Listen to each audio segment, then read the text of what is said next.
Per tant, què necessita un líder d'un vestidor a qualsevol club? Necessita col·laboradors, diguem-ne, fidels que distribueixin el seu missatge, que el facin entendre amb els jugadors que els hi costa més entendre-ho, perquè no tothom. Tu imagina't, amb un missatge de 25 jugadors, posa't mentalment a qualsevol vestidor, el que vulguis.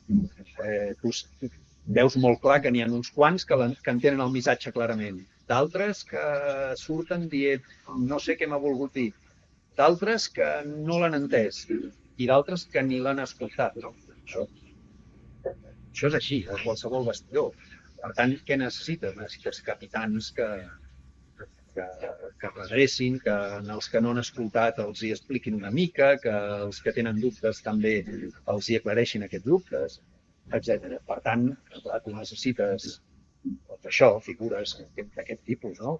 Necessites Philip Lam, necessites Bernardo Silva, necessites Gundogans necessites Busquets, Mascherano's perquè la cosa rutlli, perquè després el vestidor té vida pròpia, va pel seu...